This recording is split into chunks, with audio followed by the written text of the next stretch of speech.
उर्मिला जी, चुनाव की तैयारियां किस प्रकार से, मुद्दा क्या है चुनाव लड़ने का? प्रधानमंत्री नारी सशक्तिकरण चला रहे हैं, आपकी क्या सोच है? मेरा सोच है कि कानूनी वृद्धा पेंशन जो सहयोग है। ये तो बूढ़ों लोगों के लिए हो गया, लेकिन जो बच्चियां यहाँ की जो महिलाएं शिक्षा के में कहीं कहीं उच्च शिक्षा में वंचित रह जाती हैं, उन लोगों के लिए क्या तैयारियां? जो बच्ची है उसको स्कूल में देंगे, जो विधवा है उसको वृद्धा पेंशन दिया जाएगा। ऐसे में देखा जा सकता है कि आपके साथ में युवाएं हैं, युवाएं एक जोश और हौसला बढ़ाने का काम करते हैं। उन लोगों के लिए क्या आप, यदि चुनाव जीतती हैं तो सबसे पहला प्रथम युवाओं के लिए क्या आप धरातल पे लेके आएंगे? खेल कूद का मैदान है हमारे गांव में नहीं है। ऐसे में स्वास्थ्य के क्षेत्र में, क्योंकि कोविड-19 अभी कुछ ही समय बीता ही नहीं है कि जिस समय कि हॉस्पिटल का अभाव, बेड का अभाव, कई चीज़ों का अभाव हो रहा था, कई परेशानियां आ रही थी, उसको यदि आप मुखिया बनती हैं तो सबसे पहले स्वास्थ्य की व्यवस्थाओं पे क्या करेंगे आप? ठीक है, जो डॉक्टर नहीं रहते हैं उसको डॉक्टर नहीं रहते हैं। चलिए, शिक्षा के क्षेत्र में क्या करेंगे आप? शिक्षा कहीं ना कहीं देखा जाता है कि स्कूल में कहीं टीचर रहते हैं तो कहीं जर्जर भवन रहते हैं विद्यालय के, उस पर आप क्या करेंगे?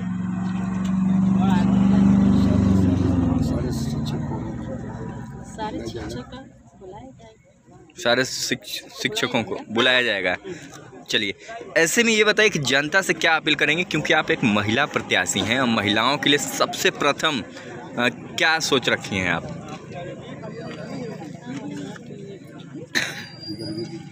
गरीबी दूर करने के लिए।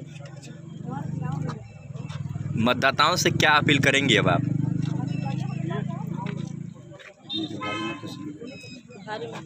विजय बनाएं। चलिए, आपके साथ युवा हैं और युवाओं एक हौसला और जोश बढ़ाने का कार्य करते हैं। युवाओं के लिए सबसे पहले सोच क्या है, क्योंकि आप पुरुष हैं, महिला प्रत्याशी हैं, यहाँ से उनके प्रतिनिधि हैं आप, तो आप ही सब कुछ इनका कार्यभार देखेंगे। सबसे पहले क्या सोच रखे हैं आप? सबसे पहले तो मेरे यहाँ युवाओं का खेलने का पहले फील्ड था, लेकिन 2 गो केंद्र सरकार द्वारा मेरे गांव में ITI और पैरामेडिकल 2 गो बना है, जिसके कारण फील्ड माने बंद हो गया है। और इसमें कुछ जो फिलहाल में जो हमारे पंचायत प्रतिनिधि को जो अभी कर रहे हैं, जो अभी मुखिया हैं, वो भी इस पर ध्यान नहीं दिए।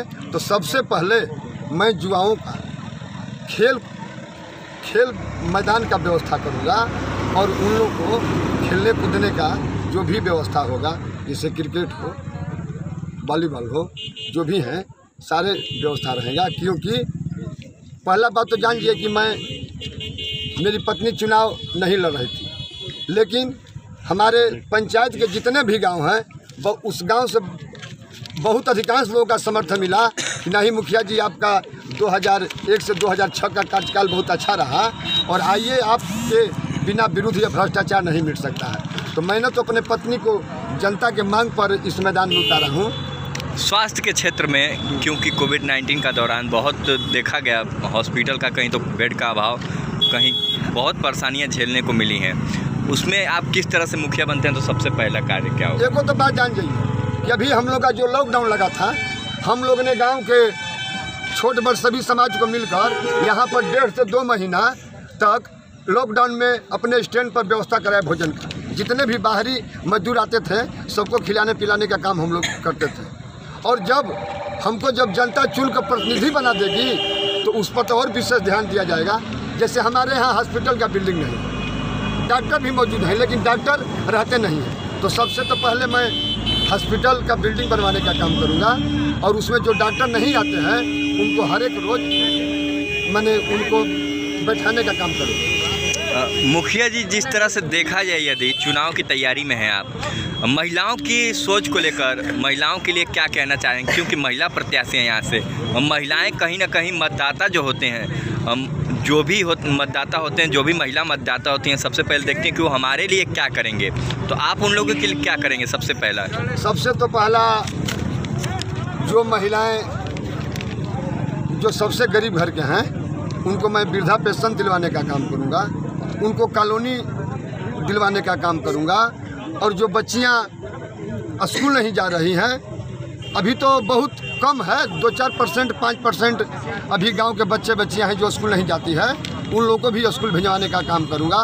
और स्कूल पर जो शिक्षक नहीं आते हैं, बीच में 1-2 दिन जो गायब करते हूँ, मैं वादा करता हूँ कि जीतने के बाद में मैं प्रतिदिन 1 घंटा अपना टाइम हर एक स्कूल पर दूंगा और मैं खुद इंक्वायरी करूंगा कि शिक्षक कौन शिक्षक आते हैं कौन नहीं आते। मतदाताओं से क्या अपील, आखिरी सवाल आपसे। हाँ।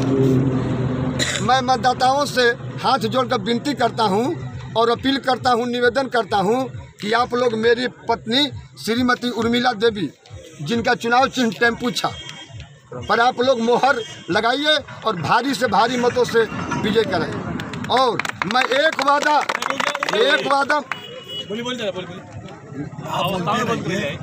वादा मैं आप लोग से करता हूं कि हमारे पंचायत में जितने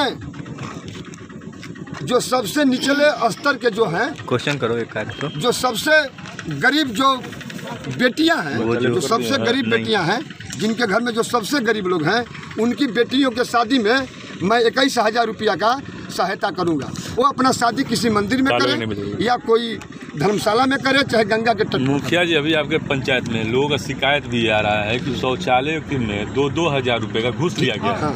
ऐसा शिकायत हमें सुनने को मिल रहा है आपके पंचायत में। तो जिस तरह वो मुखिया जी और ओडीएफ घोषित होने के बावजूद भी रोड पर गंदगी है। हाँ, गंदगी है। और घर में जो शौचालय बना हुआ है उसमें की तो लौकी के पेड़ है या नेनुआ के पेड़ कहिए, दोनों पड़े हुए हैं, उसमें शौचालय यूज नहीं होता है। वो क्या हो सकता है? शौचालय का बहुत कारण है। मैंने प्रचार के दौरान गया, ठीक, मैं शिकायत पाया। हमसे हर एक गांव में 10-20 लोग कहते हैं कि मुखिया जी मेरा तो 2,000 रुपया ले लिया गया, मुझको लैट्रिन का पैसे नहीं मिला।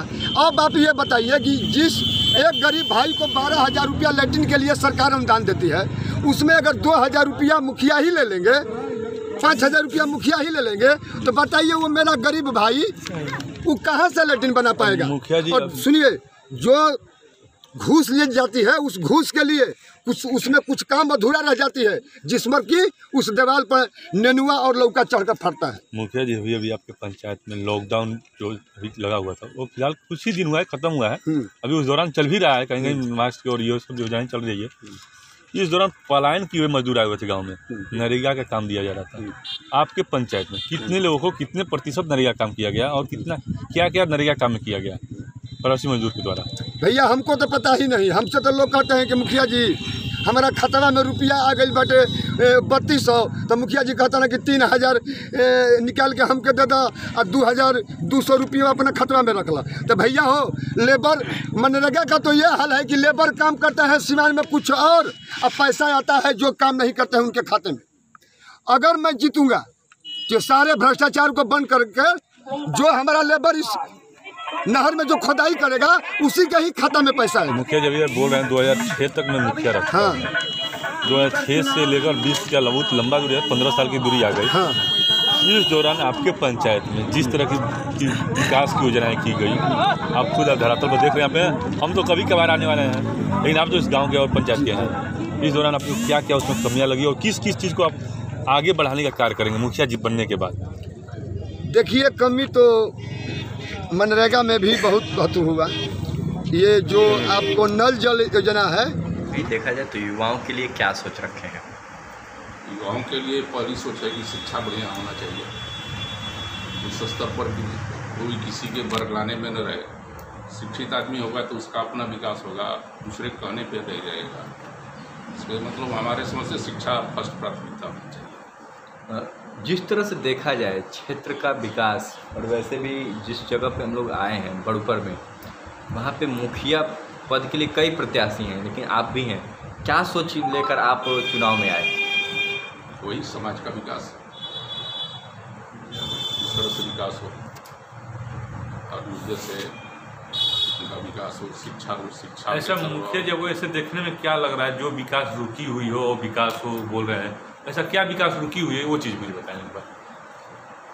विकास देखिए, हमारे समझ से शिक्षा के विकास में हम लोगों का जो है शिक्षा में निजीकरण है, प्राइवेट स्कूल है, ये एक बड़ी समस्या है।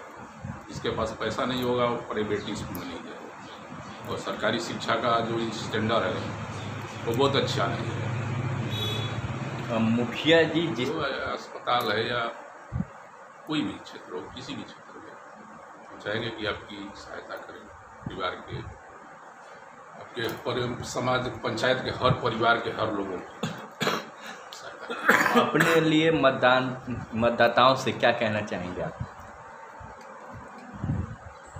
मतदाताओं से यही कहेंगे कि हमारी प्राथमिकता विकास है, इसके लिए हम शिक्षा को मान रहे हैं। शिक्षित समाज होगा तो उसका विकास होगा, इसी आधार पर हम जाएंगे कि आपका विकास हमारी प्राथमिकता है। जैसे भी विकास हो, स्वच्छ मतलब पंचायत स्वच्छ हो, सबको रास्ता मिले, स्वच्छ पानी मिले, यही हमारी प्राथमिकता होगी। स्वास्थ्य की सुविधा भी मिले। नीतीश कुमार की योजना नल जल योजना 7 निश्चय की योजना जो आई थी, क्या बता दें? मेरा नाम रमेश पासी, ग्राम समझ। रमेश जी, चुनाव की तैयारी में हैं आप, जनता के बीच गए, कितना साथ कितना विकास? विकास करने के लिए हम जनता के सामने रहेंगे, अपने पंचायत को सोच रहे हैं कि विकास करेंगे, जो भी कमियां हैं हम कदम से कदम मिला करके चलेंगे। ऐसे में लोगों से क्या अपील करना चाहें, क्योंकि कल के बाद परसों दिन मतदान है, क्या कहना चाहेंगे लोगों से? यही कह रहे हैं कि आप अपना बहुमूल्य वोट सोच समझ के उस दिन जा कर के अपना दीजिएगा। जी धन्यवाद। बताएं। हमने को से ना चले, हमने उसे करे जो कर जी, आप अपना परिचय बताएं। मेरा घर बड़पर हुआ, ग्राम पंचायत बड़पर और ग्राम भी बड़पर, प्रखंड मोहनिया, जिला तेलंगाना। मुखिया जी, चुनाव के मुद्दे क्या क्या हैं जनता के बीच? चुनाव का मुद्दा कोरोना काल के चलते हम लोग विगत वर्षों से अब 2 साल से हम परेशान हैं, और जनता के बीच यही है कि जो कोरोना का सिस्टम आया, मास्क साबुन सब हम लोग वितरण किए, और अब जो बाकी काज रह गया है वही हम लोग को पूरा करना है। मुखिया जी, जिस तरह से देखा जाए तो आपकी महिला प्रत्याशी चुनाव लड़ी हैं, आप उनके प्रतिनिधि हैं, जिसमें देखा जाए कि महिला यहाँ से शिक्षा का बहुत बड़ा अभाव रहता है। ऐसे में फिर से मुखिया, आप तो थे मुखिया, यदि फिर से बनते हैं मुखिया तो सबसे पहले क्या प्रथम दृष्टया क्या करेंगे? सबसे पहले शिक्षा पर ध्यान है हमारा, और हमारे यहाँ का अगला बरस जो बच्चे हैं उन लोगों को पुरस्कृत भी किया है, जिला में टॉप आया है 10 में, और हम मेरे यहाँ 10+2 विद्यालय भी हो गया है, मध्य विद्यालय है। मैं 2001 में जब था तो हर झोपड़ी झोपड़ी में विद्यालय कर दिया है। जो पहले आदेश था कि 40 बच्चों को टीचर को बहाली कराया जाए, तो हमने मानदेय पर प्रत्येक जहाँ भी 40 बच्चे थे वहाँ हमने विद्यालय का नींव डाल दिया, और आज भविष्य में विद्यालय बना हुआ है वर्तमान में, और वहाँ अध्ययन हो रहा है। लेकिन बच्चों का पढ़ाई बाधित हुआ है, इसको हम लोग मानते हैं कोरोना के चलते। अब बाधित नहीं होगा अगर हमारे मुख्यमंत्री जी का आदेश रहेगा तब। मुखिया जी, जिस तरह से देखा जाए तो चुनाव की तैयारियां आप खुद कर रहे हैं, ऐसे में महिलाओं के लिए क्या सोच रखे हैं आप? महिलाओं के लिए बिल्कुल हम सोच रखे हैं कि महिला को सशक्तिकरण बनाएंगे, और बन रही है महिलाएं सशक्तिकरण। हमारे यहाँ जीविका के माध्यम से कम 10-12 विधवा महिलाओं को मैंने रोजगार दिया है और दिलवाया है, जो कि अपने बल पर स्टैंड कर रही है, बाजार करती हैं, अपना बेचती हैं, कीनती हैं, अपना रोजगार खोल रखी है। मुखिया जी, जिस तरह से देखा जाए युवा एक हौसला अफजाई करने का काम करते हैं, और वैसे भी रीढ़ की हड्डी माने जाते हैं युवाओं के लिए क्या सोच आपकी? युवाओं के लिए सोच हमारी है कि अधिक से अधिक प्रतियोगिता निकालें और अधिक से अधिक अपने जीविकोपार्जन के लिए सर्विस दें। ऐसे में जिस तरह से देखा जाए, शिक्षा की बात की है, स्वास्थ्य में किस तरह से क्या कहना चाहेंगे? क्योंकि स्वास्थ्य देखिए, कोविड-19 के दौरान लोग कहीं हॉस्पिटल का अभाव था, तो कहीं डॉक्टर के अभाव थे, तो कहीं कुछ के अभाव, तो कहीं